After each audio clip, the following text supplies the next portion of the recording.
I see only 2 students, so maybe we can wait for 2-3 more minutes, then start. Maybe people will join.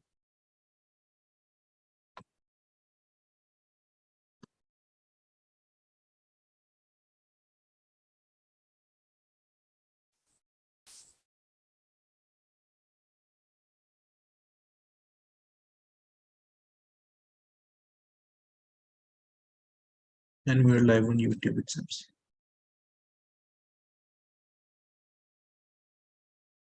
YouTube has more people. I think we'll start in 1 minute.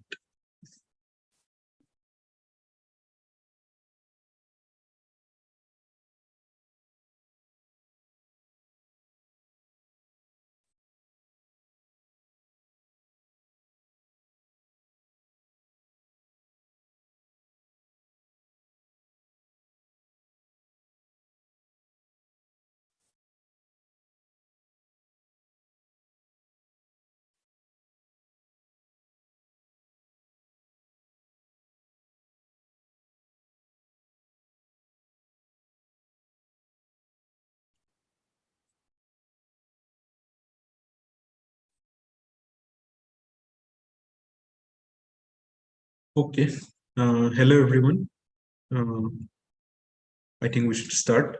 So this is a brief discussion about what was covered in week 7, where we started our discussion on receiver side also. So we started with in week 1, we introduced these basic concepts. Then we went on to discuss LEDs, lasers, and noise in lasers. Then in week 5, we discussed about fiber. Last week, week 6, was about dispersion. Again, talking about the channel. And this week, we start a discussion about the photodetectors. So basically, we know enough to make a link, a basic OK link. And some more discussion will follow in week 10, 11, later towards the end of the course. So these are the concepts that were touched on during this week. So we started our discussion on photodetectors and talked about responsivity, how photodetectors are transducer. They take optical power in and produce an electrical current proportional to the optical power input. Then we talked about quantum efficiency, like how many incident photons are generating, how many electron hole pairs that we can detect. And then we talked about this responsivity versus wavelength for different materials like silicon, indium gallium arsenide, and like why responsivity is lower in silicon, which is indirect band gap. Then we briefly discussed about bandwidth and this timing issues with the photodetectors. So and how bandwidth and responsivity have a trade-off. So the approaches you take to increase responsivity will have a hit on bandwidth. Then we talked about how the responsivity of a simple PN junction can be enhanced using a PIN pin structure, and how we can use avalanche photodetector to enhance the responsivity. Then we went on to discuss about how these photodetectors are put in a direct detection receiver, like what other amplifiers and other components are used to get a like a digital detection for an OK system. Then we went on to discuss about noise in photodetectors, which is a very important topic, and the two dominant kinds of noise, thermal noise and shock noise. We also briefly talked about dark current, like current contribution from the wavelengths that we are not concerned with. So basically, current that is output from the photodetector, even when your input signal is 0. Then we did not talk much about amplifier noise. That will be discussed, like optical amplifier noise that will be discussed in detail next week. Basically, week 8 content about ETFA, but like photodetector and amplifier following the photodetector can also add noise.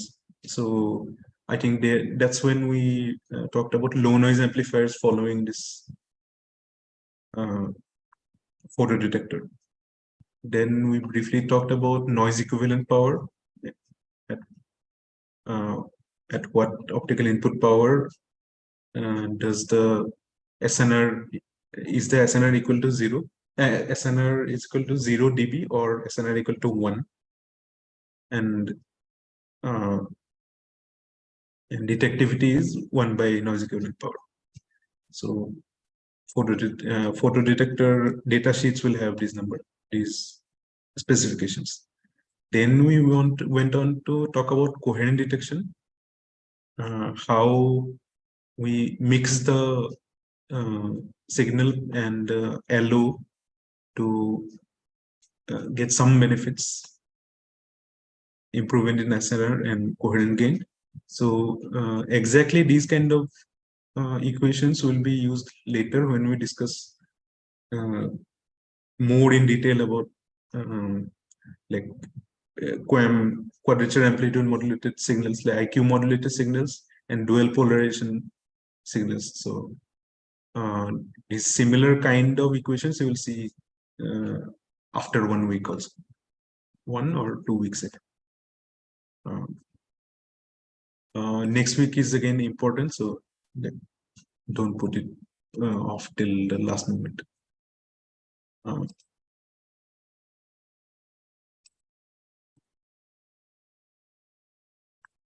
So these are the formulae that were used.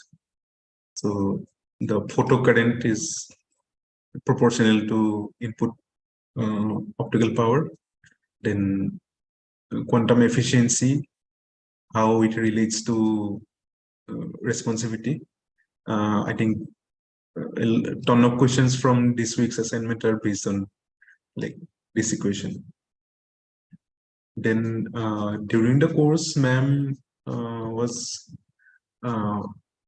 using this time constant tau values and the rise time t values. Like there was a little bit of mix up during the video lectures, I think. So be careful. Tau is the time constant for the first order exponential response function. So tau will be the time it takes for some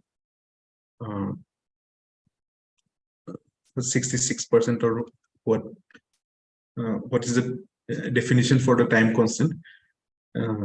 Like that much time is tau, and rise time is the time it takes to get from 10% of power to 90% of power. So like relation between tau and t is where this 2.2 and log 9, these values are coming from. So be careful about this t and tau values. Then same this impact ionization, that multiplicative factor m that comes in APD equation, that comes like this. And then noise variances due to thermal noise and short noise are given with these equations. SNR we take based on like signal current average power divided by this noise power. So like this is the one thing that you need to remember, and all of the values that come, like all of the values you can find using other equations. Like the concept you need to remember is this only. And SNR in thermal noise limited regime, like ignoring this short variance due to short noise, and similarly uh, SNR due to here one should be thermal. So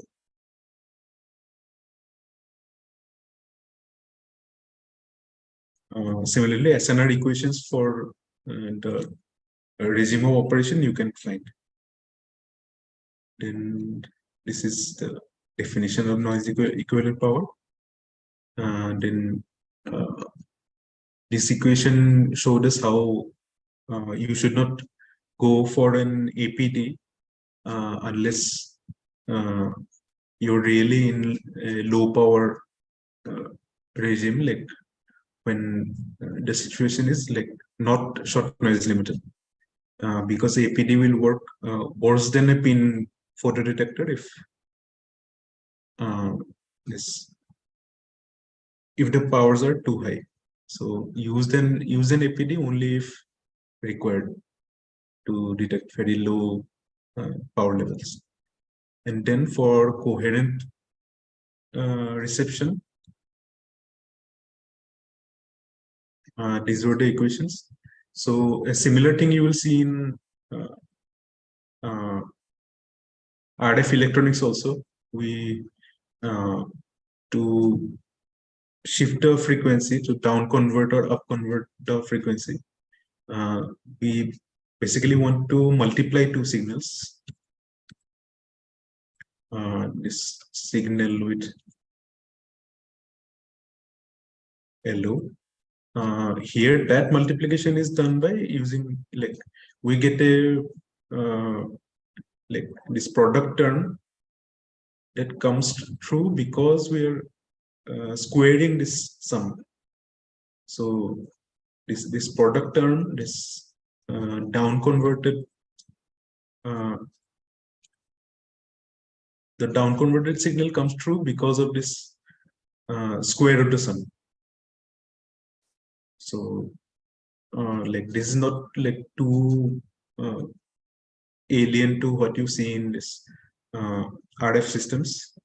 So there are subtle differences, but like the concept you can compare with electronics.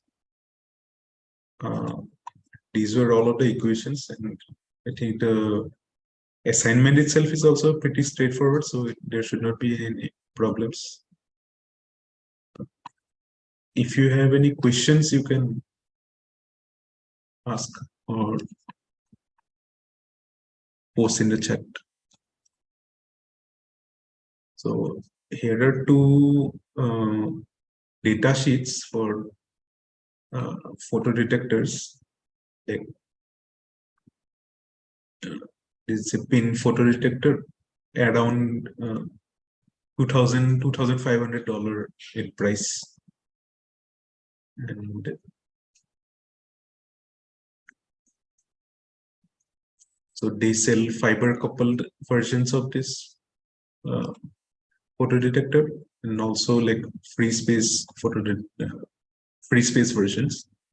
And from the spectral range, you can say that like it's probably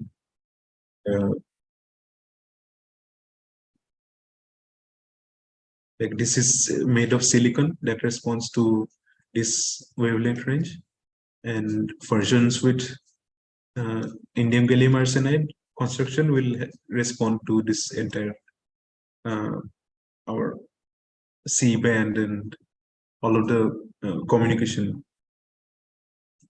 bands. The datasheet values that we discuss in during class are something like this.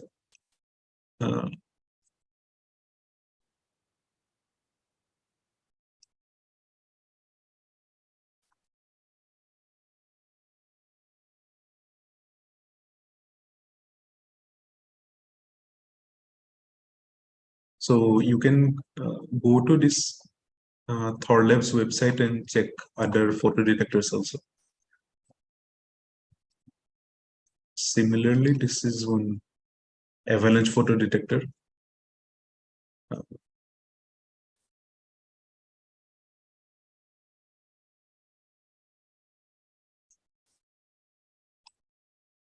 So if you're curious, you can look at these datasheets.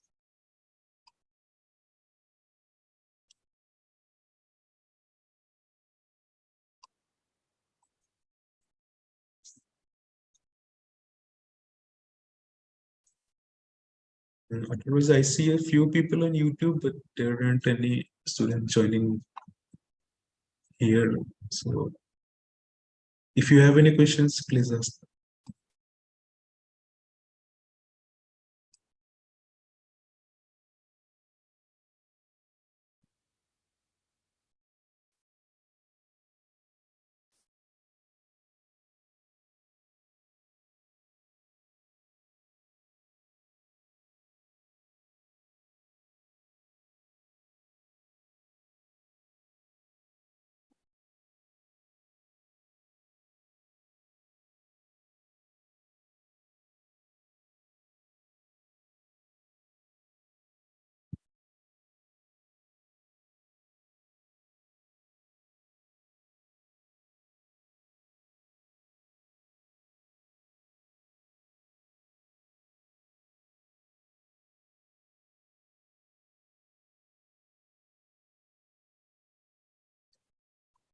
Short noise is basically any I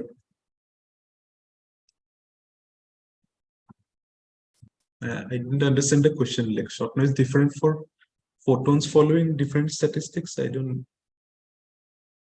What do you mean by photons following different statistics? Like uh, photon arrival times will always follow this Poisson distribution. Like how many photons uh, have arrived till this time.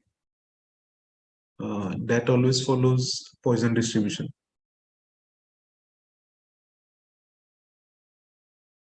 That I have to find an answer. I'm not aware.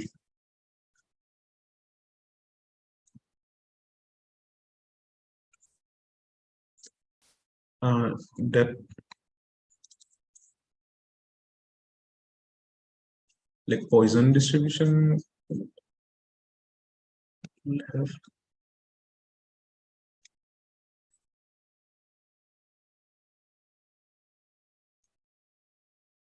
like these kind of distributions, right? Here, if n and like this tends to like, Poisson distribution uh, tends to a normal distribution when this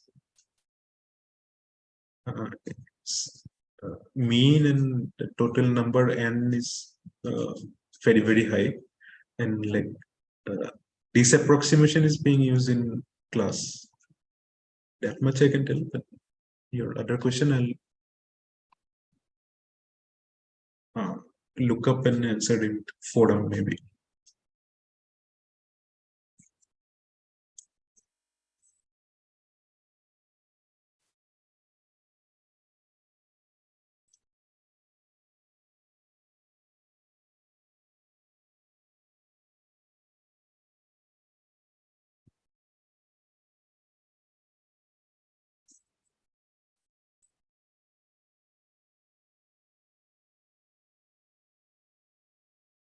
But doing what happened? Like no one is joining today's session. I mean, I know uh, last week's assignment was some disaster, but we're fixing it. So just 1 week, no?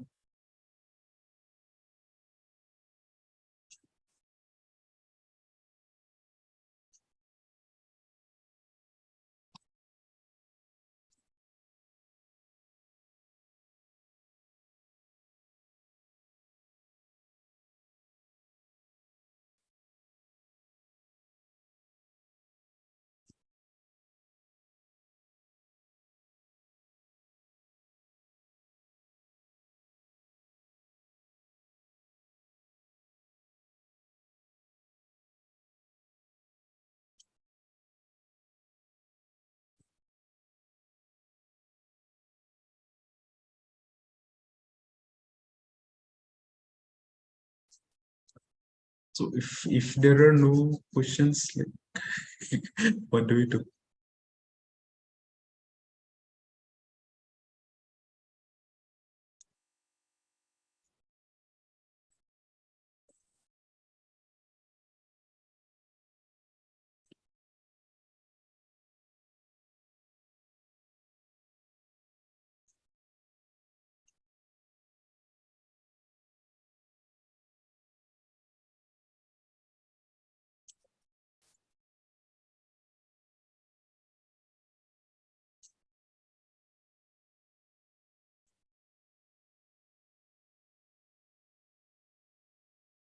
I mean, these are all of the concepts. Like, I don't have anything planned to discuss. So if that is all, you don't have any doubts, like, we can close, right?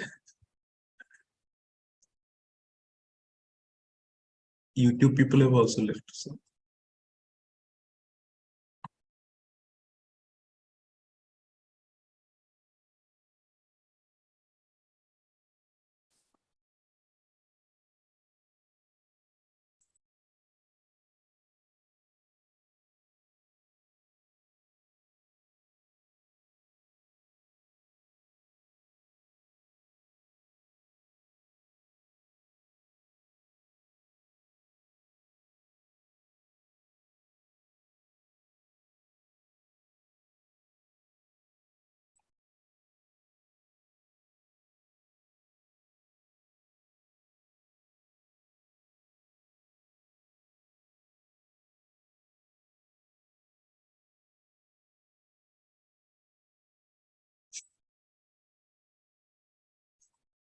okay, we'll stop then.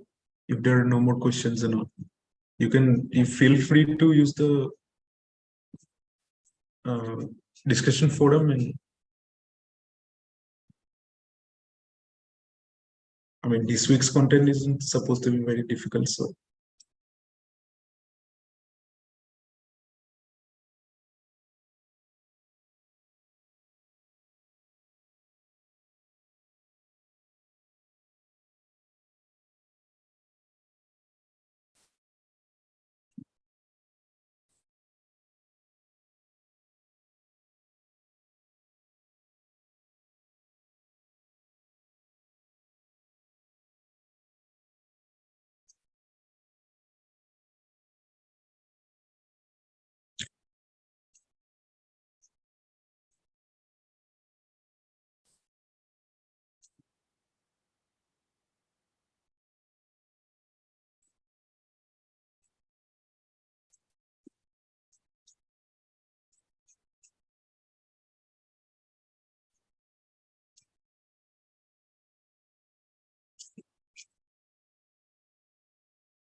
yeah, there are no questions and all. So I think we're done already. Okay.